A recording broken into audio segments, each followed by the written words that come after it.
Le DAF Fresh Morning, c'est 104.5 tonnes de bonne humeur. Tous les matins sur Urban FM. La meilleure radio de la capitale. La meilleure radio de la capitale. Vous êtes sur les 104.5 Urban FM, la station urbaine, et vous écoutez le DAF Fresh Morning. Dans notre émission ce matin, dans le cadre de la rubrique Urban Mosley, on reçoit Monsieur Makita Niembo Théophile. Il est président du Rapide, membre fondateur d'Ensemble pour le Gabon. Ce matin, il est invité par Mosley pour parler de politique. Mosley, bonjour. Bonjour DAF Fresh, bonjour tout le monde. Bonjour René Ruth et Fallon. Alors, comment tu vas ce matin? Ça va très bien, merci. Nous recevons Monsieur Makita Niembo Théophile. Oui, nous recevons M. Makita Niembo Théophile, qu'on a déjà eu l'occasion de recevoir ici il y a quelques années avant la présidentielle de 2016. Pour ça remonte quand même bientôt à peu près 9 ans. Et qui ce matin, comme tu l'as si bien dit, il est président du Rapide, le Rapide qui est le Rassemblement pour l'alternance pacifique et l'indépendance démocratique, qui est un parti qui a toujours milité dans l'opposition et qui a d'ailleurs été un grand soutien à Jean Ping lors de l'élection présidentielle de 2016 et qui a continué dans le cadre de la CNR à le soutenir. Et c'est la raison pour laquelle ce matin, on reçoit le monsieur Makita Niembo Théophile. Mais Ensemble pour le Gabon, ce n'est pas la plateforme avec Alain-Claude Bilibisi. C'est tout ce dont on va parler ce matin. D'accord. Monsieur Makita, bonjour. Bonjour. Merci d'avoir accepté notre invitation ce matin. Je vous en prie. Alors, qu'est-ce qui justifie votre présence dans l'équipe Ensemble pour le Gabon? Et surtout, comme je le disais tout à l'heure, vous avez fortement soutenu Jean Ping en 2016. Qu'est-ce qui justifierait aujourd'hui que vous vous retrouvez dans une alliance avec l'ancien Premier ministre Ali Bongo, Alain-Claude Bilibisi, que vous combattiez hier? Écoutez, d'abord je remercie votre plateau de m'avoir accordé quelques instants d'échange. Ce qui est important aujourd'hui, c'est que nous débattions de l'actualité politique. Oui. Je suis resté cohérent. Avec M. Jean Ping, à l'époque, nous étions dans l'opposition. Avec M. Alain-Claude Bilibisi, aujourd'hui, nous sommes dans l'opposition. Il a beau être ancien Premier ministre de la majorité, je crois que, comme disait quelqu'un, je ne vais pas le paraphraser, il y a quelques imbéciles qui ne changent pas, il a pris une position aujourd'hui qui fait de lui un opposant. Dès lors qu'il nous retrouve dans le camp de l'opposition, il ne peut avoir autour de lui que des adhésions de l'opposition. Et je fais partie d'un opposant régulier, constant. C'est le bon choix que j'ai fait, je pense. Mais il n'y a pas de parti en face. On est opposant à quoi en ce moment dans notre pays? Écoutez, il vous souviendra peut-être, je vais le rappeler, lorsque le président de la transition a accordé l'audience aux politiques, à quelques encablures du coup d'État, c'est-à-dire à quelques jours du coup d'État, il avait dit qu'il n'y a plus d'opposition, il n'y a plus de majorité, il n'y a que le CTRI. Alors, il ne faut pas avoir la main courte, il faut suivre les choses et les événements. Quand il dit qu'il n'y a plus d'opposition, il n'y a plus de majorité, il n'y a que le CTRI, il dira le CTRI est désormais le seul parti politique. Peut-être qu'il a dit en plaisantant, mais aujourd'hui, quand vous regardez la configuration aujourd'hui politique, le CTRI se comporte comme un parti politique. Se comporte ne veut pas dire que ça. Je vous en prie. Son adhésion. Écoutez. Un parti politique, c'est quand même matériellement prouvé par certains documents, certaines autorisations, vous savez, une situation bien précise. Des adhésions. Des adhésions. Alors, c'est pas compliqué. Le CTRI a autour de lui, puisqu'on dit un comité, une armada d'associations. Ce sont des Gabonais, ce sont des électeurs. Dès lors qu'on a des électeurs, on est de fait un parti politique, qu'on le veuille ou pas. Mais c'est des armadas qui viennent d'une adhésion personnelle, qui n'est pas incitée par une ambition politique. Arrêtons, vous savez, il faut qu'on soit un peu plus clair. Quand on s'adresse aux Gabonais, quand on s'adresse aux hommes, il faut être un peu plus clair. Ce n'est pas par hasard qu'au Gabon, un samedi matin, sur l'ensemble du territoire national, des Gabonais vont appeler à la candidature d'un individu, soit-il le chef de l'État, le président de la transition. C'est une organisation bien faite, qui forcément donne à croire que le CTRI s'est mué en parti politique, même sans le dire. C'est un comité pour la restauration des institutions, comme ils l'ont dit eux-mêmes, pour la transition et la restauration des institutions, mais qui aujourd'hui, je m'excuse, se comporte comme un parti politique. On a l'impression de revenir au parti unique, parce que regardez tout ce qui se fait jusqu'aujourd'hui. Je ne suis pas là pour faire l'apologie des politiques ou du CND, mais tout ce qui fait aujourd'hui a mis à l'écart les partis politiques, qui en fait sont en train de fondre comme du glaçon dans la chaleur. Vous voyez, les partis sont en train de disparaître tranquillement, un par un. Mais la mort dans l'âme, chacun va se rendre compte aujourd'hui que les partis politiques ont été vidés au bénéfice des associations. Et ces associations, ces militants qui dans les partis politiques sont aujourd'hui militants des associations. Écoutez, claquez du doigt que le président de la transition claque du doigt en disant les partis politiques sont restaurés, ils reprennent leurs activités, les associations vont se vider au profit des partis politiques. Mais M. Makita, on voit que le PDG est en plein essor, l'Union nationale est en plein essor, votre plateforme est en plein essor. On ne peut pas dire que les partis politiques sont en train de disparaître parce que vous savez aussi qu'à une époque, on avait des partis politiques dans les valises. Des partis politiques qui n'existaient que de nom. C'est normal quand cette situation est disparaisse. Écoutez, dans la loi, il est dit un parti politique concourt à l'expression du suffrage universel. Un parti politique, pour le légaliser, il faut avoir X adhérents. C'est ça le parti politique. Le reste n'est que de l'organisation et puis du management. Maintenant, celui qui manage mal son entreprise, c'est son problème. Mais dès lors qu'il a rempli les conditions pour exister, c'est qu'il a des Gabonais derrière lui. Dès lors qu'il a des candidats à toutes les élections ou à une élection en passant, c'est qu'il existe. Alors arrêtons de dire parti politique dans des valises. Quand un parti politique n'est pas actif, c'est pas forcément qu'il n'existe pas. Oui. C'est peut-être des moyens financiers. Aujourd'hui, les partis politiques n'ont aucune subvention depuis des années. Enfin, on parle de la même chose. Les Gabonais n'aiment même pas entendre parler de ça. Oui. Qu'on nous dise combien le Rapide a eu comme subvention de l'État depuis qu'il a été créé. J'ai été créé en 2018, le 15 janvier 2018, au sortir du dialogue d'Angondjé en 2017. Oui. J'ai mon récépissé et ma légalisation. Que le gouvernement me dise combien de fois Makita est allé décharger au Trésor et qu'est-ce qu'il a eu en 2018 aujourd'hui. C'est pas tout que dit que les partis politiques coûtent cher à l'État. Nous ne coûtons rien à l'État parce que nous n'avons aucune subvention. Je me souviens être parti aux élections en 2018. Mon parti politique, je crois, a fait l'objet d'une cession, d'une dotation financière de, je crois, de 24 millions. Parce que j'avais des candidatures. C'était au prorata du nombre de candidats. C'est normal, la loi prévoyait ça. Le financement des campagnes, le financement référendaire, oui. Et puis le financement de fonctionnement des partis politiques. Mais ça, nous n'avons jamais eu ça. Moi, j'ai eu une fois le financement de campagne parce que j'avais des candidats. Alors qu'on arrête de faire croire que les partis politiques coûtent cher à l'État. Je suis désolé. Vous êtes un parti de l'opposition. Je vous dis que je suis cohérent jusqu'à ce que je... Monsieur Makita, je ne trouve pas qu'il y a cohérence. Pourquoi? Parce que vous défendez, vous étiez aux côtés de Jean Ping, oui. Qui n'était pas d'accord pour le système qui était en place en ce moment. Donc, oui. Le PDG et ses alliés. Oui. Aujourd'hui, vous vous retrouvez dans une sphère où on retrouve les membres du PDG. Et vous êtes même membre fondateur de cette sphère. Vous trouvez que c'est cohérent? Vous combattez un système ou bien vous combattez des individus? Bon, écoutez, le système, ça c'est un autre débat. Le système, il est là. Nous pensons tous que le système n'est pas parti, le système est là. Regardez la cohérence des choses, le système est là. Alors, nous ne commentons pas l'individu, le général Odinguema est un soldat, juste soldat. Non, moi je parle de l'époque de Jean Ping. À cette époque-là, quand vous non, étiez aux côtés de Jean Ping. Nous combattions, écoutez, l'opposition ne doit pas se faire pour combattre un individu, c'est pour combattre une gouvernance. Quand la gouvernance n'est pas bonne, même celui qui est avec le gouvernement peut devenir opposant à l'intérieur du système. Nous étions à l'extérieur du système et nous combattions la mauvaise gouvernance. Et cette mauvaise gouvernance, malheureusement, après le coup d'État du 31 août 2023, du 30 août 2023, auquel nous croyons tous, oui. Nous avons au fil de jour, en égrénant ce qui se fait jusqu'à maintenant, constaté que nous retombons dans la mauvaise gouvernance. Alors, quel objectif poursuivez-vous dans le cadre d'Ensemble pour le Gabon, notamment vous et le Rapide? Quel est l'objectif réel? Écoutez, le Rapide est un parti politique. Ensemble pour le Gabon est une espèce de plateforme, qui contient les partis politiques, les associations, des personnalités politiques.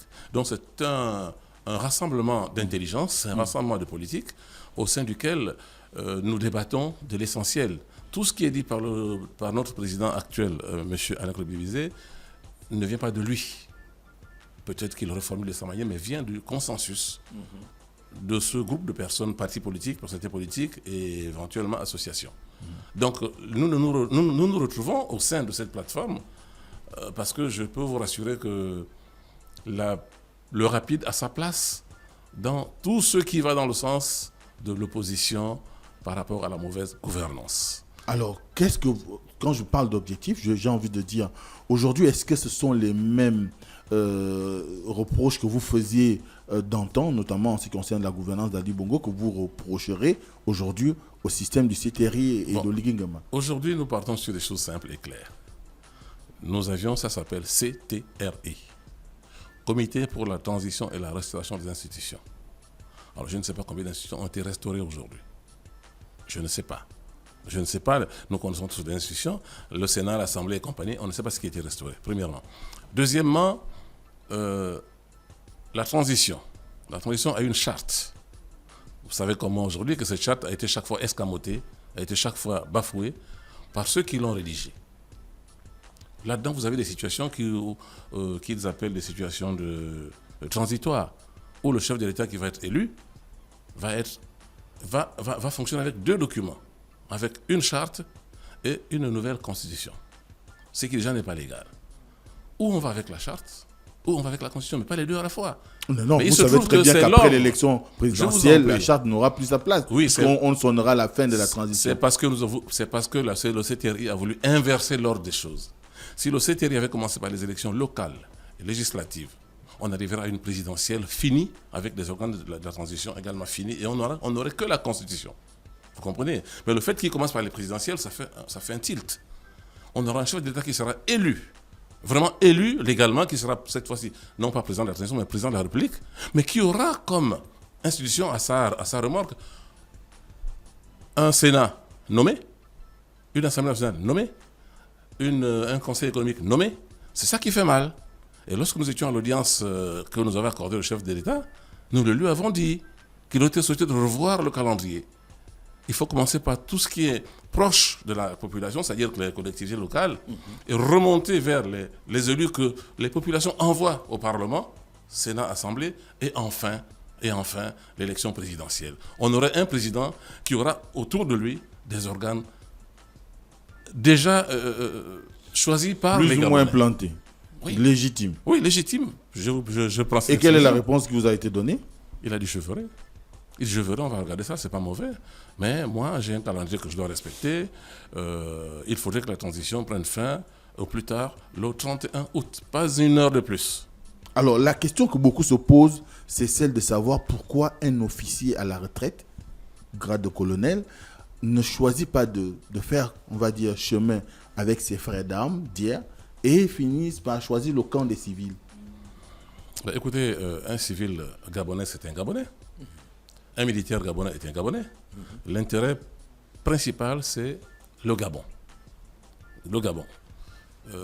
J'allais vous rendre la question. Pourquoi les militaires font un coup d'État alors que les institutions fonctionnent? C'est parce qu'ils ont eu certainement reproché quelque chose à ceux des Gabonais qui étaient à la tête du pouvoir. Et nous le savions déjà. Donc, M. Alain-Claude Bilemizé. Alors, je ne sais pas si on peut personnifier le PDG par Alain-Claude. Mais Alain-Claude était Premier ministre pendant les événements justement regrettables du 30 août 2023. Il était Premier ministre en activité. Et au bout de ces 7 mois de la primature, parce qu'il n'a fait que 7 mois, écoutez, arrêtons de spéculer sur Alain-Claude Bilemizé, Premier ministre du PDG. Monsieur Raymond Dansima a fait 2 ans Premier ministre, avec le même Ali Bongo Ndiba, donc PDG. On ne dit rien sur ce monsieur, et on s'acharne sur quelqu'un qui n'a fait que 7 mois parce qu'il est tombé les armes à la main. Il est tombé pendant qu'il était au PDG, bien sûr. Mais ce monsieur a le courage de présenter aux Gabonais son mea culpa. Il le dit. Il a dit, monsieur Mandra Bambam l'a fait. Monsieur Pierre Mamboundou, oui, c'est ça, l'a fait. Aujourd'hui, l'autre le fait. Mais qu'est-ce qu'il y a de plus que le pardon? Si j'ai péché, j'assume, il a dit.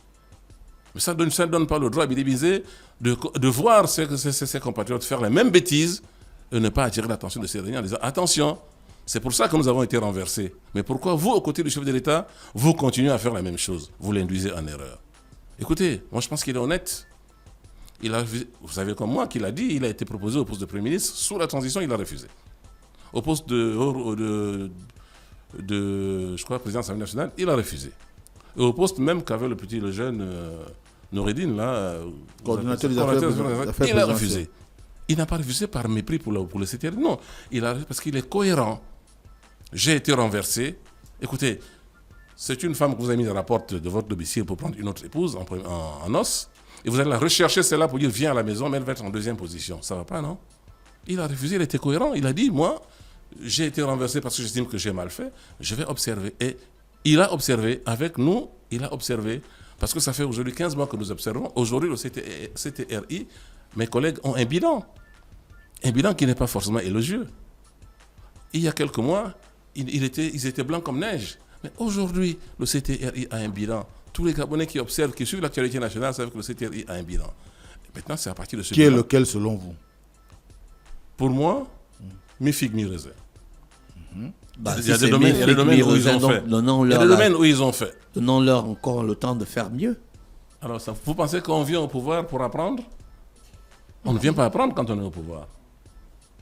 Je suis désolé. On vient au pouvoir pour faire fonctionner les institutions. On vient au pouvoir pour mettre en place une gouvernance qui est acceptée par le maximum des Gabonais, des compatriotes. On ne dit pas, écoutez, donnez-moi encore un peu de temps pour que je fasse mieux. Non, les chantiers sont arrêtés aujourd'hui. C'est pas moi qui le dis. Nous avons les yeux pour voir. Parce que simplement, il y en a qui ont, j'ai envie de le dire, puisqu'il a dit lui-même le président, il y en a qui le poussent à faire certaines choses. Allons ici, faisons ça rapidement. Écoutez, la planification. Il a un premier ministre, un vice-ministre qui est chargé de la planification. À quoi il sert? C'était un ancien PDGiste de Barreau-Chambrier. C'est un de mes collègues de l'opposition il y a quelques mois, qui a eu peut-être la chance, peut-être l'honneur d'être appelé à côté du président de la transition, à côté des militaires. C'est pas moi qui ai été appelé. Alors, ce monsieur a une expérience, c'est un financier, c'est un expert. À quoi sert la planification? Si c'est laisser le président de la transition lancer des chantiers partout au même moment. Aujourd'hui, on est presque à la case départ. Certains chantiers arrivent à terme, mais le maximum, le plus grand des chantiers, si ce n'est au ralenti, c'est stoppé. Et c'est ça le problème. Moi, j'aurais souhaité à l'époque, si j'avais été consulté, ou si j'avais été proche du général Oligui, je lui aurais dit de faire cette transition avec des militaires. Rien que des militaires pour assumer. Aujourd'hui, cette transition, elle est certes issue, elle est certes le fruit d'un coup d'État militaire, mais elle n'est pas gérée par des militaires. Il le dit lui-même, le général Oligui. Il a dit une fois, nous l'avons suivi. On l'amène des parapheurs, on lui fait signer, non, mettez celui-là, on signe. Et puis demain, quand le peuple se plaint, on dit c'est Oligui qui a signé. Ils ne disent pas que c'est Mosley ou c'est je ne sais pas moi. Donc, il faut qu'on soit un peu plus sérieux. Moi, j'aurais préféré une transition militaire comme ailleurs. Peut-être un Premier ministre expérimenté, comme il a pris M. Raymond Donsima, mais le gouvernement devait être franchement militaire. Et prendre aux affaires étrangères quelqu'un d'expérimenté également. Mais a-t-on besoin d'avoir au transport quelqu'un d'expérimenté? Il mettait un militaire là, encore qu'il y en avait un. L'agriculture, il mettait un militaire. Pour moi, je voulais plutôt un gouvernement à 80-90% militaire. Mais quand vous regardez le général Oligui, il a fait plutôt confiance aux anciens collaborateurs de M. Bidébizé, puisqu'il était Premier ministre du gouvernement. J'ai envie de dire d'Ali Bongo Ndiba. C'est celui-là qu'il a mis autour de lui. Et malheureusement, les résultats sont là. Vous savez, c'est un adage que nous connaissons tous. On connaît le bon maçon au pied du mur. Et le CTRI est au pied du mur aujourd'hui. Est-ce que c'est un bon maçon? Donc ce sont des anciens collaborateurs civils qui posent problème selon vous? Oui, parce que les trois quarts viennent de cette maison que M. Bidébizé a recusée. M. Bidébizé a passé son temps à demander à ses amis qu'est-ce qu'ils sont allés faire là-bas. Si vous êtes allés là-bas, pourquoi vous ne dites pas au président de la transition que ça, on l'a fait, ça n'a pas marché? Vous lui faites refaire la même chose. Et on tombe dans les mêmes travers. Pourquoi ne pas adopter cette attitude au lieu d'avoir des attitudes d'opposants? Non, mais s'opposer, c'est penser contrairement à ce que l'autre dit. C'est pas comme ça que ça se voit au Gabon. Opposants, on se voit comme des opposants politiques. Non, c'est pas de la violence. Oui, non, je n'ai pas parlé de violence. J'ai dit qu'on se voit comme des opposants politiques. Et puis on s'est dit, bon, ceux-là, ils n'ont pas le droit d'être là. Écoutez, c'est parce qu'on ne sait plus comment appeler celui qui a un argument contraire à celui du pouvoir en place. Comment on peut l'appeler si ce n'est de facto un opposant? En vous-même, est-ce que vous ne vous sentez pas toujours habité par l'âme de l'opposition par rapport au CTRI? Mais c'est beau d'avoir ce rôle. En politique, c'est beau d'avoir le rôle de l'observateur qui recherche le petit pouls dans la tête et puis le sortir. Vous savez, nous avons, lorsqu'il s'est agi de faire la campagne pour le référendum, nous avons eu un premier jet de la Constitution qui a été rendu public par quelqu'un, certainement de l'autre côté. C'est sorti de l'autre côté, le fameux document, la première mouture de la Constitution. C'est sorti de l'autre côté, c'est pas sorti de l'opposition. Et puis le pouvoir a dit non, c'est un faux document, c'est pas le vrai. Quand il a été rendu public, c'était le même. Nous l'avons observé, nous l'avons lu. Nous avons retenu une trentaine d'articles qui pour nous ne correspondaient pas à nos attentes. Nous avons joué le rôle du contrepoids, en mettant opposants de côté, le rôle de contrepoids, et nous avons rendu public la batterie de ceux qui nous préoccupaient. Oui. Il vous souviendra que le CTRI avait reculé de 21 articles par rapport à notre réaction. Alors, 21 moins 27, je crois, il nous restait encore 6 ou 5 articles qui pour nous étaient préoccupants. Et ces articles, c'est ce qui ont fait que nous maintenons notre position du non. Parce que nous étions satisfaits à moitié, mais pas entièrement. Lorsque le CTRI maintient l'amnistie dans une constitution, pour nous, c'est pas beau. Qu'est-ce que le CTRI a fait? Si ce n'est libérer le Gabon de ceux qu'ils ont qualifiés d'imposteurs. Ils n'ont rien fait de mal. Ils n'ont rien fait de mal. Pourquoi sollicitent-ils une amnistie pour les événements passés entre cette date et cette date? Pourquoi? Si le CTRI a posé un acte qui est contraire à la loi, mais c'était nécessaire de poser cet acte pour arriver au résultat, c'est-à-dire qu'il y ait le coup d'État. Mais qu'ils disent franchement aux Gabonais que nous avons posé cet acte parce que c'était un obstacle pour arriver à l'objectif, c'est-à-dire la prise de pouvoir. Et on n'a plus le pouvoir, on est là, on va vous aider. On a libéré le Gabon de tous les de tout ce qui est mauvais. Donc, excusez-nous, c'est pourquoi non. Mais mettre dans la Constitution. Vous savez que l'expression CTRI est désormais lisible dans notre Constitution. Si demain, il y a un changement de pouvoir, je sais que ça va être retiré, ça, il n'y a pas de souci. Mais si ce pouvoir est désormais là, avec une continuité logique, c'est-à-dire une passation de relais, ben, CTRI apparaîtra dans la Constitution. Tout ce que nous voulons dans la Constitution, c'est République gabonaise, Union Travail Justice. C'est ça qui nous unit, c'est pas CTRI. Dès lors que CTRI appartient à un groupe de personnes qui a invincé un autre groupe de personnes, il n'était pas normal que ce sigle qui n'appartient qu'à un bloc. Vous avez vu les résultats des élections? Oui. Il y avait un oui, il y avait un non, il y avait des abstentions. Oui. Donc, République gabonaise est plus accessible à tout le monde que CTRI. Vous voyez, ils font un temps, ils ont posé un acte élogieux qui a été applaudi, qui commence crescendo à perdre la vitesse. C'est le feu du maçon au pied du mur. Oui. Et nous, aujourd'hui, nous voulions que ça sorte de la Constitution. Alors, on avait plusieurs préoccupations. Ils ont fixé la date des élections au 12 avril. Quelle est l'attitude que vous allez adopter par rapport à cette situation? Première chose. Votre parti déjà, le Rapide, et la plateforme Ensemble pour le Gabon. Le Rapide, pour avoir intégré une plateforme commune, rentre dans la discipline de la plateforme. D'accord. Il est plus hors de question que le Rapide sorte de solo pour dire je fais ce que je veux. Moi, je suis soldat. La discipline, c'est la première règle pour fonctionner avec les autres. Alors, vous savez, cette communication relative à la date des élections, elle n'est pas complète. Non seulement elle n'est pas complète, mais elle a été faite de façon j'ai envie de dire que l'exécutif n'a pas été sérieux dans cette annonce. Pour deux raisons. La première, c'est que la transition prend fin, et le président nous l'a dit, la transition prend fin le 30 août 2025. Et pour nous, la fin de la transition devait corroborer avec l'élection la plus importante, c'est l'élection du président de la République. Quand il est élu, stop, la transition est terminée.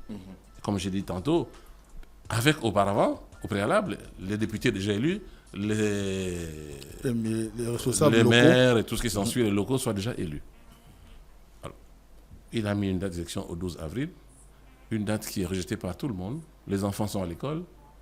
Ça a nécessité un réaménagement du calendrier.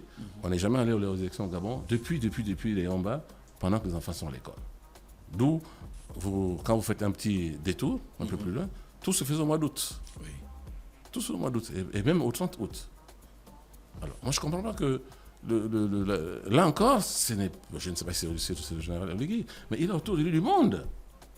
Comment est-ce qu'on peut interrompre une année scolaire? Déjà, le Gabon, en matière de scolarisation, est un peu critiqué sur l'ensemble du territoire et même de la sous-région. On a des enfants qui ont des baccalauréats, par exemple un bac D, mais qui n'ont pas de prof de philosophie ou de mathématiques. Oui. Mais le gars, l'enfant a son baccalauréat.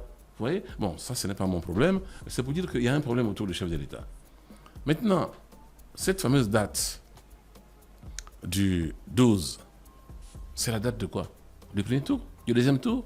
Du premier tour, éventuellement. C'est une élection combien de tours? À 2 tours. Et pourquoi si on tient compte de la nouvelle organisation du code électoral qui a été amendé dernièrement. Je vous le concède, mais pourquoi avoir fixé une seule date? Je me souviens, je sais que quand une loi est prise pour annoncer la date d'une élection, on annonce la date du premier tour et la date du deuxième tour, pour permettre à tout le monde de se préparer. Non seulement pendant que les Gabonais attendent que les élections présidentielles aient lieu au mois d'août, on nous le crache, on nous le vomit comme ça au mois D'abord, il y a une rumeur qui a circulé que c'était le 22 mars. Le 22 mars. Mais entre le 22 mars et le 12 avril, ça fait 2 semaines. Hein? Bon, c'était pour démentir la rumeur. Mais autour du chef de l'État, à son palais rénovation de bord de mer, il y a des tops. Il y a des tops. On ne peut pas concevoir, comprendre que chaque fois qu'un événement doit être annoncé, il y a d'abord tout ce qui est qualifié de fake news. Tout ce qui est qualifié de fausses informations. Mais il y a des fuites autour de lui. Est-ce que c'est l'opposition, entre guillemets? Est-ce que c'est ceux qui pensent contrairement à ce que pensent ceux qui sont au pouvoir qui le font? Ce sont les collaborateurs du patron, j'ai envie de dire du président. Il y a un problème. Donc cette date, pour moi, elle n'est pas complète. Le gouvernement devait revoir sa copie. Je pense qu'ils l'ont déjà fait. Hein, et donc, vous n'allez pas aller à l'élection? Alors ça, c'est une autre préoccupation. Aller à une élection avec... tout taillé à la mesure d'un individu, c'est délicat. On a l'impression d'entendre ce qui a été déjà délicat. dit par le passé. La délicat. Constitution aujourd'hui est quand même plus ou moins, on va dire, aménagée pour faire en sorte que tout le monde puisse participer. Le nouveau code électoral, je crois que vous l'avez en votre possession, a déjà quand même planté le décor sur l'ensemble des critères qui doivent prévaloir pour concourir. Est-ce que le simple fait qu'il y ait juste l'énonciation de la date du premier tour soit un problème, enfin, ce qu'on peut qualifier de premier tour? Oui, ce sont les conséquences d'une précipitation masquée. Ce sont les conséquences d'une précipitation masquée. Quand on va vite en besogne, et on dit de ne pas confondre vitesse et précipitation. On fait un travail dans la paix, dans le calme, on fait lire à ses collaborateurs, et puis on se rend compte qu'on a oublié quelque chose, on corrige et on rend public. Ils font signer au chef de l'État, ils font signer au général Légui des documents parfois incomplets. Quand on annonce une date pour une élection à 2 tours, il y a quelque chose qui ne va pas. Mon petit-fils qui est en 6e aujourd'hui peut comprendre qu'il y a... Mais papy, qu'est-ce qui se passe? Ils ont dit qu'il y a 2 tours, mais pourquoi il n'y a qu'une seule date? Est-ce qu'ils font les 2 tours la même date? Ça, c'est un 2-2. Vous dites que tout le monde est concerné. Non, tout le monde n'est pas concerné. Jusqu'à ce que le CTRI prenne le pouvoir, tout le monde était concerné. Sauf une catégorie. Mes collègues, c'est-à-dire les militaires, n'étaient pas concernés. Parce qu'ils ont une mission. Parce que l'armée a sa mission régalienne. La sécurité des personnes et des biens, la protection du territoire national. Rien que ces 2 facteurs suffisent pour occuper suffisamment des militaires. Maintenant, demander aux militaires de faire de la politique. De manière exceptionnelle, c'est exceptionnel. Mais ça, c'est sous toujours, autorisation. Ça, c'est toujours fait sans le mettre dans les textes officiels. Je me souviens que le général Ngari était militaire, il était député de Ngoni. Je me souviens, encore qu'à l'époque, tous ceux qui l'ont fait, c'était pour le compte de la majorité, c'est-à-dire du pouvoir. Je me souviens que le colonel à l'époque, Ndong Essangui, qui était sapeur-pompier, patron des sapeurs-pompiers, était candidat. Je me souviens qu'à une époque, le général, on l'appelle comme ça, Omar Bongo Ndima, puisqu'il avait 5 étoiles, avait permis aux militaires d'occuper certaines fonctions. Ils étaient directeur général de la CNSS, directeur général de l'hôpital de Jean Ebori, gouverneur, il y avait des militaires partout. À une époque, il y avait des militaires à des fonctions pour des raisons qui étaient les siennes préoccupantes. Mais il n'a jamais permis aux militaires, d'ailleurs, vous les médias, il y a un audio qui passe dans ce moment qui rappelle, je crois, 78, voilà, je ne me trompe pas, oui. Pour rappeler à la génération actuelle que ce n'est pas nouveau ce que nous disons. Alors, il a également écarté de la course les compatriotes de moins de 35 ans et de plus de 70 ans. Quand vous dites que tout le monde est concerné, tout le monde n'est pas concerné. Est-ce que ces compatriotes de moins de 30 ans et de plus de 70 ans, moins de 35 ans et plus de 70 ans, peuvent aller voter? Est-ce qu'on peut ouvrir à l'infini de tous bords? Mais ça a toujours été la ouvert. Candidature. Ça a toujours été ouvert, Monsley. Ça a toujours été ouvert, pardon. On ne peut pas continuer à faire des choses en écartant des compatriotes. Laissez-leur aller prendre leur douche froide. Voilà, leur douche froide, leur défaite. Et puis on avance avec les 2 premiers qui vont sortir du lot. C'est tout. Vous voyez, ce sont des choses comme ça qui décrédibilisent la transition. Avait-il besoin du président de la transition de dire moins de 35 ans, vous ne passez pas, plus de 70 ans, vous ne passez pas? Vous trouvez ça normal? Alors, c'est des choses simples à retirer. Dire que les conditions que nous connaissons déjà, être gabonais de moins un parent, celui-là de parents gabonais, enfin, avoir une épouse gabonaise, ce sont les conditions déjà qui éliminent certains compatriotes. N'allons pas, encore que même là, il y a une autre catégorie qui est éliminée. C'est les infirmes. Ce sont les infirmes. C'est-à-dire que, je ne vais pas les citer ici au plateau, mais tous ceux qui se reconnaissent infirmes ne peuvent pas être candidats. Parce qu'il faut être physiquement. À la présidentielle. Oui, c'est écrit en noir sur blanc. Mais est-ce que ce n'est pas quand même un peu attendu lorsqu'on est militaire? Est-ce que n'importe qui peut prétendre être militaire? Vous avez été militaire. Non, la fonction militaire, encore que là aussi, ça a évolué. Hein. J'ai une petite sœur qui avait 1m49. 1m49, qui devait rentrer à l'armée, je ne sais plus en quelle année, j'étais lieutenant, je crois. Et le petit frère de mon papa était médecin. Le médecin colonel Moulamba Makita Jean-Marie a eu l'honneur d'examiner sa nièce. Pour la différence d'1 centimètre, ma petite soeur a été déclarée inapte. Physique. Vous comprenez? Il y a longtemps, hein, ce sont les années 80, 85, avant 90. Alors, cette fille, pour 1 centimètre, parce qu'il fallait avoir au minimum 1m50 pour être militaire, il faut avoir une dentition complète. Aujourd'hui, est-ce que ça veut dire pour autant que c'est discriminant alors qu'il y a un certain nombre de critères pour lesquels on devrait adhérer à l'armée? Non, les critères de recrutement à l'armée étaient clairs. Et en tout cas, c'était comme ça. Un chef d'État aussi doit être physiquement apte à pouvoir gouverner. Alors, c'est quoi faire être physiquement apte? Avoir bénéficié de toutes ses facultés physiques, intellectuelles, et voilà. D'accord, je prends acte. Je prends acte, il n'y a pas de souci. Pourquoi vous restez dubitatif, monsieur Non, Makita? parce que Vous ne pensez pas que ça soit quand même logique? Ces messieurs qui sont, appelons les choses par leur nom, infirmes, pour ne pas dire handicapés moteurs, sont des conseillers spéciaux du chef de l'État. Qu'est-ce que vous leur reprochez? Quel conseil ces infirmes donnent au chef d'État qu'il accepte et qu'il donnerait, qu'ils ne mettraient pas en pratique s'ils étaient eux-mêmes au sommet de l'État? Je ne comprends pas. Dites aussi que ceux qui sont infirmes ne doivent pas être autour du chef de l'État parce que, bon, écoutez, je vous en prie. Non, il ne faut pas. Cette nouvelle loi électorale, cette nouvelle constitution a créé merci de me prêter l'expression, des frictions au sein du peuple gabonais. Peut-être pas de la majorité, mais d'une partie du peuple gabonais. Mais on ne vous entend pas assez par rapport à la période du référendum. Nous avons fini, c'est fini. Nous avançons avec le pouvoir, nous avançons avec le CTRI. Nous avons dit non au référendum. Le oui aurait gagné. Tant mieux, on avance. Nous avons dit de retirer ça. Ils ont retiré une partie, ils ont retiré une autre. On avance. Je veux vous rappeler que certaines dispositions de cette transition, de cette loi et même de cette constitution sont transitoires. Hein. C'est marqué dans la constitution, hein, c'est marqué pour ça, c'est transitoire. C'est-à-dire qu'à tout moment, ils peuvent se réunir et dire on retire ça. Alors, soyons un peu sérieux. Ou c'est bon, on retire, ou c'est pas bon, on enlève, mais ne restez pas dubitatif. On a comme l'impression qu'ils veulent dire tiens, ceux qui s'opposent ont raison, mais si on enlève ça, on va avoir un problème ici. Gardons comme ça, mettons transitoire. C'est-à-dire qu'on pourra enlever ça. Mais nous avons été à l'école aussi. Le français, on le comprend un peu.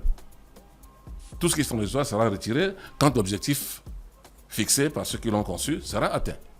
Monsieur Makita Nyambo, Dernière question. le président de votre plateforme a gardé le suspense par rapport à l'éventualité d'une candidature à la prochaine élection présidentielle. Quelles sont les actions futures d'ensemble pour le Gabon? D'abord, les stratégies ne se dévoilent pas sur un plateau de télévision. À la radio. Oui, de radio, excusez-moi. Sur un plateau, je m'arrête là. D'accord.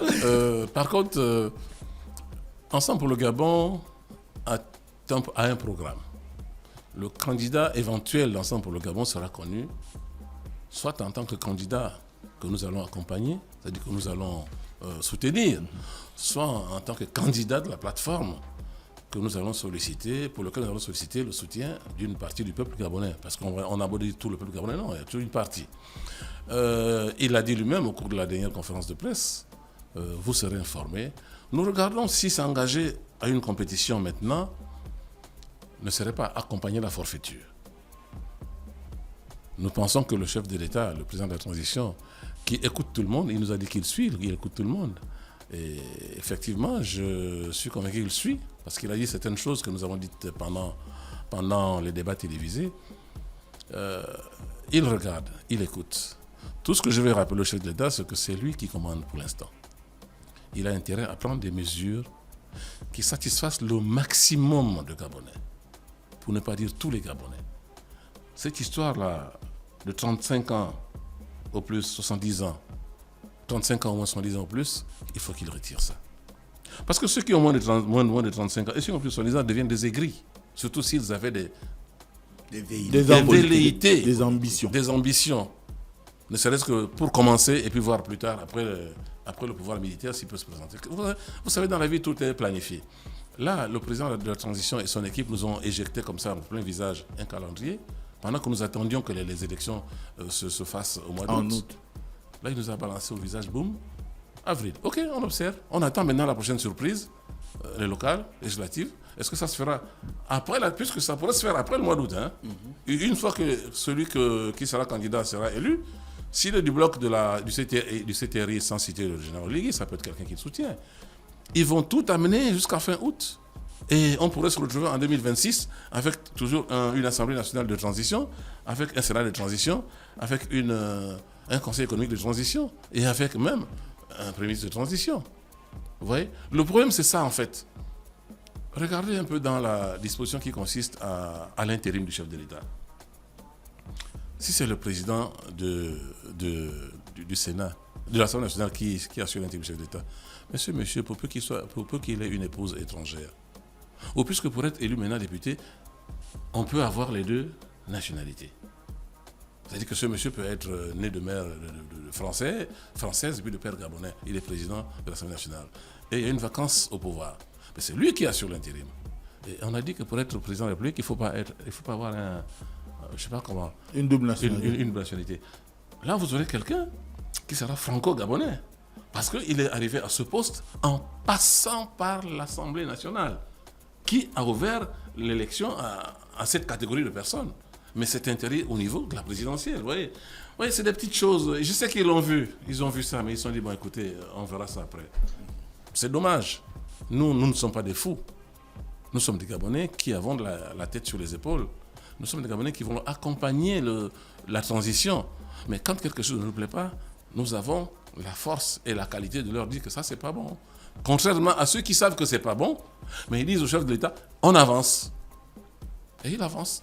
Pour peu que la majorité autour de dise on avance, mais il avance. Voilà. Merci, M. Makita Nyembo. Je rappelle qu'on recevait M.